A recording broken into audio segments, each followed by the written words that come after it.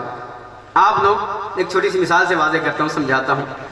اگر کسی گھر کے بزرگ کو کوئی تکلیف ہو جاتی ہے, بیمار ہو جاتے ہیں اور وہ کسی کمرے میں یا کسی جگہ پہ آرام کر رہے ہوتے ہیں, تو گھر میں اگر بچے کھیلنے لگے یا کوئی دوسرا آئے تو گھر کی خواتین ان کو متوجہ کرتی ہیں اور ڈانٹتی ہیں کہ خبردار اس چارپائی کے نیچے نہ جانا, وہاں تمہارے دادا آرام کر رہے ہیں, وہاں تمہارے نانا آرام کر رہے ہیں. لیکن جناب سیدہ نے ایسا کچھ نہیں کہا, بلکہ امام حسن آئے, کہا آپ کے نانا چادر کے نیچے آرام کر رہے ہیں. امام حسین آئے, کہا آپ کے نانا چادر کے نیچے آرام کر رہے ہیں. امام علی آئے, کہا آپ کے بھائی چادر کے نیچے آرام کر رہے ہیں. روکنا چاہیے تھا سب کو, لیکن جناب سیدہ سمجھ رہی ہیں کہ پیغمبر کی بدنی کمزوری ہے, نور کی کمزوری نہیں ہے. یہ سب کے سب نور ہیں, پیغمبر کے پاس جائیں گے نور میں اضافہ ہو جائے گا.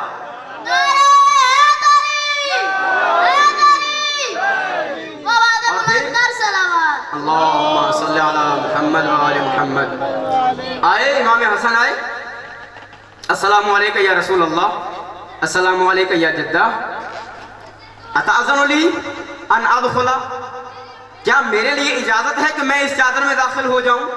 امام حسین آئے, سلام کیا, وعلیک السلام, کیا مجھے اجازت ہے اس چادر کے نیچے آ جاؤں؟ آ جاؤ بیٹا. امام حسن کو بلا لیا, امام حسین کو بلا لیا. امام علی آئے, کہا رسول اللہ مجھے اجازت ہے چادر کے نیچے آ جاؤں؟ کہا آ جاؤ. جناب سیدہ خود آگے بڑھی, کہا اجازت ہے کہ میں اس چادر کے نیچے آ جاؤں. جناب سیدہ کہتی ہیں وَسِرْتُ انظر الیہ واذا وجهه یتلألأ کأنہ البدر فی لیلۃ تمامہ وکمالہ, میں نے دیکھا کہ پیغمبر کا چہرہ نور برسا رہا ہے, نور ساطع ہو رہا ہے. ارے یہ چادر کی وجہ سے پیغمبر میں نور آیا؟ نہیں, یہ چادر کسی یہودی کے گھر میں پڑی رہ جائے تو اس گھر کو نورانی کر سکتی ہے, اول ما خلق اللہ نور کے مصداق محمد کے نور میں اضافہ نہیں کر سکتی. پیغمبر نے حیدری, نعرہ تکبیر, نعرہ رسالت, نعرہ حیدری. تمام مومنین کی صحت و سلامتی کے لیے بلند تر صلوات. اللہم صلی علی محمد و آل محمد. پیغمبر کے چہرے سے نور ساطع ہے, نور بلند ہو رہا ہے. مطلب یہ کہ کسی نے بھی پیغمبر کے پاس آنے کے لیے بغیر اجازت کے چادر میں نہیں آئے. امام حسن آئے, اجازت طلب کی چادر کے اندر. امام حسین آئے, اجازت طلب کی چادر کے اندر. مولا علی آئے, اجازت مانگی چادر کے اندر. جناب سیدہ آئی, اجازت مانگی چادر کے اندر. بھئی یہی مدینہ پیغمبر کا ہے, مسجد پیغمبر ہے, مسجد نبوی ہے. اللہ کی بہت بڑی عبادت نماز, نماز کا سب سے اہم اور بڑا رکن سجدہ. پیغمبر سجدے میں, امام حسین آئے, پیغمبر کی پشت پہ سوار ہو گئے. کوئی تاریخ ہمیں یہ نہیں بتاتی کہ امام حسین نے پیغمبر سے اجازت لے کر پیغمبر کی پشت پہ سوار ہوئے ہوں. نہیں, امام حسین نے اجازت نہیں مانگی. تو یہاں آج جب چادر کے نیچے ہے پیغمبر, اس وقت امام حسین اجازت کیوں مانگ رہے ہیں؟ اتعذن لی یا رسول اللہ, کیا میرے لیے اجازت ہے؟ مطلب یہ امام سمجھانا چاہ رہے ہیں کہ دیکھو یہاں پیغمبر کا وجود نہیں ہے, پیغمبر کا نور ہے. چادر کے نیچے آ کر پیغمبر نے وہ بشریت کا لبادہ اتار دیا ہے. اب یہاں صرف اور صرف نور ہے. جہاں اجازت اس لیے مانگی کہ یا رسول اللہ کیا ہمیں بھی اجازت ہے کہ ہم بھی بشریت کا لبادہ اتار کر اس نور کے ساتھ آپ کے ساتھ شامل ہو جائیں. نعرہ تکبیر, اللہ اکبر, نعرہ رسالت, نعرہ حیدری, آواز بلند تر صلوات. اللہم صلی علی محمد و آل محمد. اجازت مانگنے کا مقصد یہ ہے کہ یا رسول اللہ جو آپ نے وہ جو بی بی کہتی ہیں سر تو انظر الیہ وَإِذَا وَجْهُهُ يَتَلَأْلَأُ كَأَنَّهُ الْبَدْرُ فِي لَيْلَةِ تَمَامِهِ وَكَمَالِهِ، وہ نور ایسا نور ہے کہ جیسے پیغمبر کا چہرہ 14ویں کا چاند جیسے چمکتا ہے ایسے پیغمبر کا چہرہ چمک رہا ہے۔ وہ نور ہے کہ جو اللہ نے آج سے کئی ہزار سال برس پہلے اول ما خلق اللہ نوری پیغمبر کا وہ نور خلق فرمایا۔ پھر پیغمبر فرماتے ہیں کہ اسی نور کے کئی ٹکڑے کیے، کسی نور کے ٹکڑے سے علی کو خلق فرمایا، کسی سے سیدہ زہرا کو خلق فرمایا، کسی سے حسن کو خلق فرمایا، کسی سے حسین کو خلق فرمایا۔ وہ نور جو ہزاروں سال پہلے عرش پہ بکھر گیا تھا، آج وہی نور اس چادر کے نیچے اکٹھا ہو گیا ہے۔ یہی وجہ ہے کہ حضرت جبرائیل فرماتے ہیں یا رب ومن تحت الکساء، ارے وہ جبریل جو دن میں کئی چکر لگاتا ہے اس دروازے کے، کبھی درزی بن کے آتا ہے، کبھی چکی پیسنے آتا ہے، کبھی کسی اور کام کے لیے، کبھی یتیم، کبھی مسکین، کبھی اسیر بن کر روٹیاں لینے آتا ہے، وہ پوچھ رہا ہے یا رب ومن تحت الکساء، اللہ مجھے بتاؤ چادر کے نیچے کون ہے۔ جب وہ نور جو نور بکھر چکا تھا، مختلف شکلوں میں بٹ چکا تھا، انہوں نے جب لبادہ بشریت اتار دیا، اب جبرائیل جیسی ہستی کو پہچاننے میں مشکل درپیش ہے، اللہ سے پوچھ رہا ہے یا اللہ ومن تحت الکساء، اس چادر کے نیچے کون ہیں؟ تو اللہ نے بتایا ہم فاطمہ و ابوہا و بالوہا و بنوہا، اس میں فاطمہ ہے، فاطمہ کا باپ ہے، فاطمہ کا بچے ہیں، فاطمہ کا شوہر ہے۔ اللہ تعارف کروا رہا ہے، اور تعارف جناب سیدہ کی ذات کے ذریعے سے، یہ نہیں کہا کہ اس میں محمد ہے، محمد کی بیٹی ہے، محمد کے نواسے ہیں، محمد کا بھائی ہے، نہیں کہا۔ نہ ہی علی علیہ السلام کے ذریعے سے تعارف کروایا، نہ ہی حسنین شریفین کے ذریعے سے تعارف کروایا، بلکہ مرکز طہارت اللہ نے مرکز تعارف یہاں جناب سیدہ کی ذات کو رکھ دیا، وہم فاطمہ و ابوہا و بالوہا و بنوہا۔ صلی اللہ محمد جناب سیدہ کی ذات پہ بلند صلوات پڑھی ہے ملتا۔ مرکز تعارف اس آیت میں جناب سیدہ کی ذات کو رکھا اللہ نے، اور پھر کس عزت و عظمت کی مالک جناب سیدہ، کس مرتبے کی مالک جناب سیدہ۔ اس چادر میں 5 ہستیاں، نبی کریم صلی اللہ علیہ وآلہ وسلم، علی مرتضیٰ سلام اللہ علیہ، جناب سیدہ زہرا سلام اللہ علیہ، حسنین شریف ہیں، یہ 5 ہستیاں اس چادر میں ہیں۔ بھئی اگر دیکھا جائے عقل کی روح سے تو سب سے پہلے تو اللہ تبارک و تعالیٰ کو جناب سید المرسلین کا تعارف کروانا چاہیے۔ اس میں محمد ہیں جو نبیوں کے سردار ہیں، جو خاتم المرسلین ہیں، اس میں علی ہیں جو سید الاوصیاء ہیں، اس میں حسن و حسین ہیں جو سیدہ شباب اہل الجنہ ہیں، بلکہ اللہ نے یہ نہیں کہا، جناب سیدہ کے ذریعے سے تعارف کروایا۔ اور پھر پیغمبر کون؟ ابھی میں نے آیت آپ کے سامنے پڑھی، اللہ تبارک و تعالیٰ فرماتا ہے وَمَا أَرْسَلْنَاكَ اللہ رحمت للعالمین، عالمین کے لیے رحمت بنا کر بھیجا پیغمبر اسلام کو، وارے جناب سیدہ تمہاری ذات کے قربان جائیں پیغمبر۔ اور پھر عورت کے لیے حکم ہے، جب انسان شادی کرتا ہے تو جو عورت اس کی زوجیت میں آتی ہے، صلوات پڑھی محمد و آل محمد، بار دیگر بلند تر صلوات۔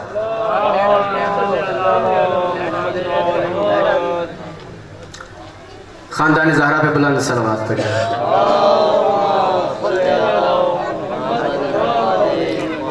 عورت اگر بیٹی کے درجے پہ ہے تو باپ کے لیے رحمت ہوتی ہے۔ سنا ہو آپ لوگوں کو پتا ہے، کہا جاتا ہے کہ بیٹا نعمت خدا ہے، بیٹی رحمت خدا ہے، اور اولاد اگر بیٹی ہو تو اس سے ڈرنا نہیں چاہیے، کیونکہ یہ بھی مسلم روایات میں ہے کہ اللہ، بیٹا نعمت ہے، بیٹی رحمت ہے، اللہ نعمتوں کا حساب لے گا، رحمتوں کا حساب نہیں لے گا۔ نعمت جو اللہ کی طرف سے ہم پر آ رہی ہے، مثلا بیٹا، اللہ نعمت کا حساب لے گا، رحمت کا حساب نہیں لے گا۔ اللہ اپنی مرضی سے اپنی رحمت کے مطابق لوگوں پر رحمت فرماتا ہے۔ اللہ رحمت کا حساب نہیں لے گا، نعمت کا حساب لے گا۔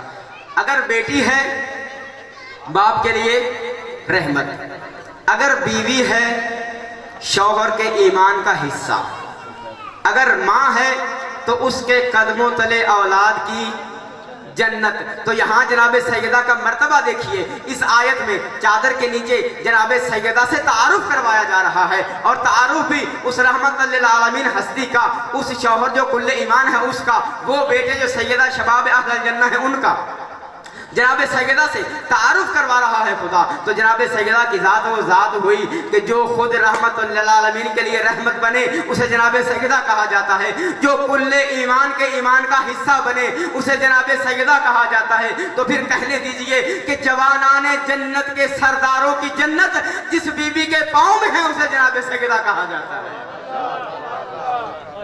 جوانان اللہم صلی علی محمد وآل محمد، یہ ہے جناب سیدہ کی ذات، مرکز تعارف۔ اور یہاں صرف مرکز تعارف نہیں، مرکز طہارت بھی ہے۔ انما یرید اللہ لیذھب عنکم الرجس اہل البیت ویطہرکم تطہیرا۔ اے نبی کریم، آپ کے اہل بیت سے اللہ نے ارادہ کر لیا کہ وہ اہل بیت سے رجس اور پلیدگی کو دور رکھے گا، اس طریقے جیسے دور رکھنے کا حق ہے۔ اللہ نے یہ نہیں کہا کہ دور کرے گا۔ اگر یہ کہا جاتا تو اعتراض ہو سکتا تھا کہ پہلے کوئی نجاست یا پلیدگی تھی جسے اللہ نے دور کیا۔ اللہ نے کہا دور رکھے گا۔ دور رکھنے کا مطلب یہ ہے کہ وہ پہلے ہی دور ہے، اللہ اس کو اور زیادہ دور رکھے گا تم سے۔ مرکز طہارت بھی جناب سیدہ، مرکز تعارف کس کے لیے؟ نبوت کے لیے، نبیوں کے سردار کے لیے، وسیع کے لیے، وسیعوں کے سردار کے لیے، حسنین کے لیے، شباب اہل الجنہ کے سردار کے لیے مرکز تعارف بھی جناب سیدہ ہے، مرکز طہارت بھی جناب سیدہ ہے۔ یہاں اللہ نے ان کی عظمت کو اس چادر تطہیر کے نیچے آنے والوں کو دنیا تک کے لیے بیان کیا ہے۔ پھر پیغمبر فرماتے ہیں چادر کے کونوں کو پکڑ کر جب 5 کے 5 اس چادر کے نیچے اکٹھے ہو گئے، پیغمبر فرماتے ہیں اللہم ان ہؤلاء اہل بیتی وخاصتی وحامتی لحمہم لحمی ودمہم دمی یولمنی ما یولمہم ویحزننی ما یحزنہم انا حرب لمن حاربہم وسلم لمن سالمہم۔ یا اللہ یہ میرے خاص ہیں، یہ میرے اہل بیت ہیں، ان کا خون میرا خون ہے، ان کا گوشت میرا گوشت ہے۔ یا اللہ تو اس کو دوست رکھ جو ان کو دوست رکھے، جو ان سے محبت رکھے۔ یا اللہ تو اس سے دشمنی کر جو ان سے دشمنی رکھے۔ نعرہ تکبیر، نعرہ رسالت، یا رسول اللہ، نعرہ حیدری، یا علی، آواز بلند تر صلوات۔ اللہم صلی علی محمد و آل محمد۔ جب نبی نے چادر کے کونوں کو پکڑ کے اپنے اہل بیت کا تعارف کروایا، ادھر اللہ نے ملائکہ کو مخاطب کیا، یا ملائکتی و یا سکان سماواتی انی ما خلقت سماء مبنیتا ولا ارضا مدحیتا ولا قمرا منیرا ولا شمسا مضیئتا ولا فلکا یدور ولا بحرا یجری ولا فلکا یسری الا فی محبت ہؤلاء الخمسہ الذین ہم تحت الکساء۔ اے فرشتو سنو اس بات کو، میں اللہ نے تمام کائنات کو خلق ہی نہیں فرمایا، اگر خلق کیا ہے تو ان 5 کی محبت میں خلق کیا ہے۔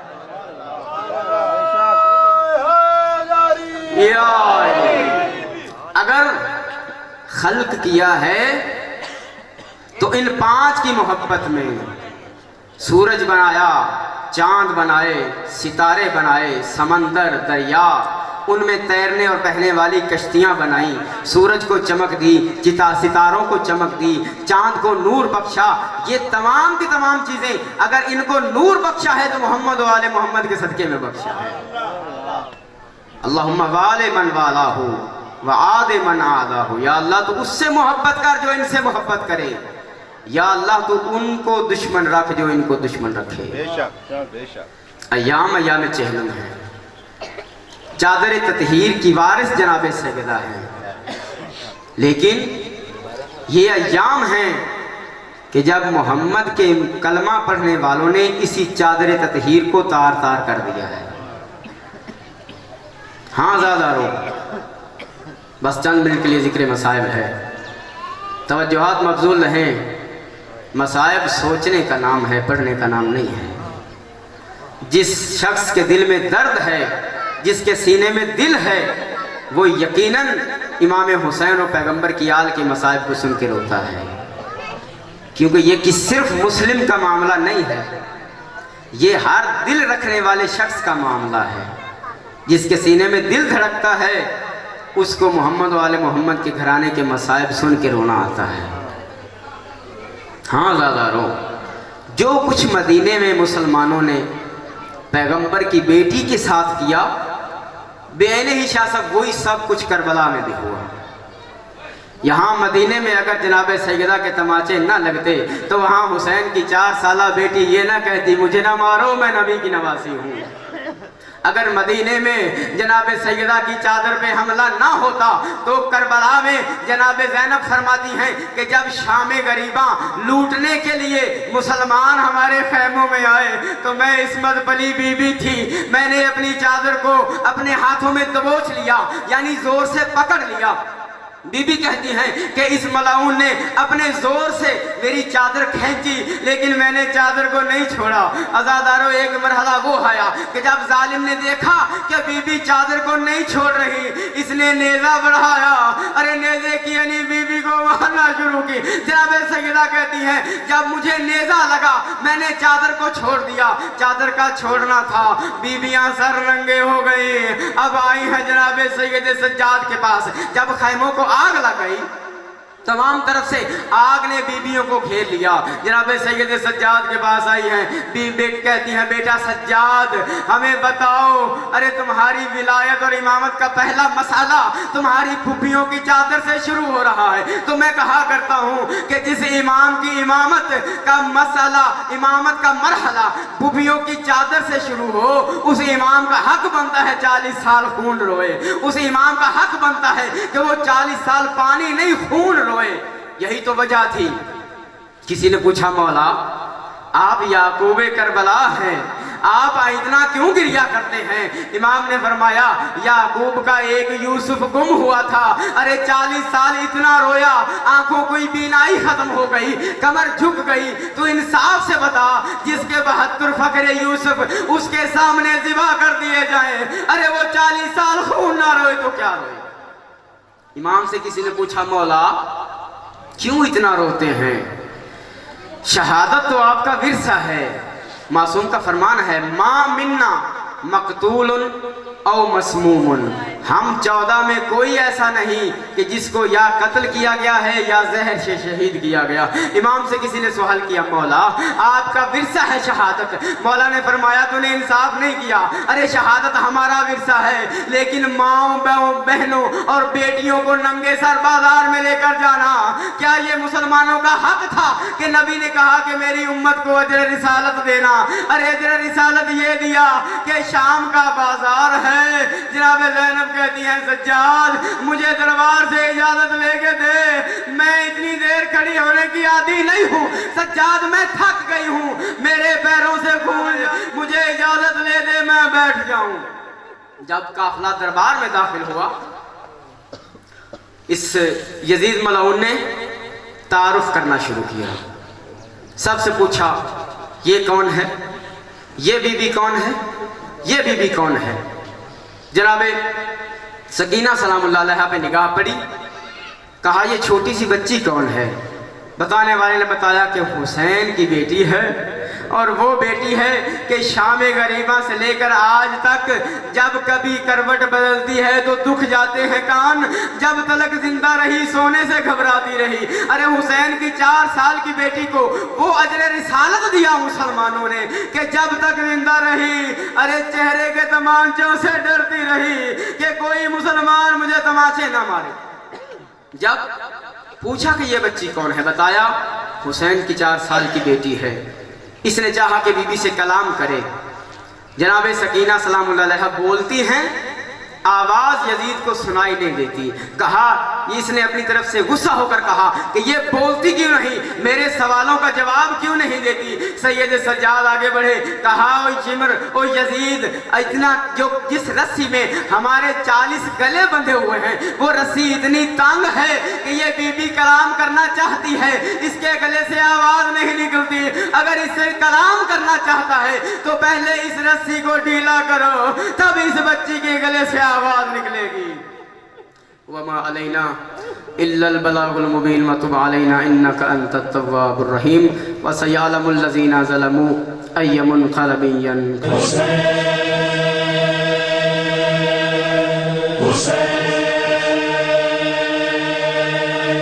حسین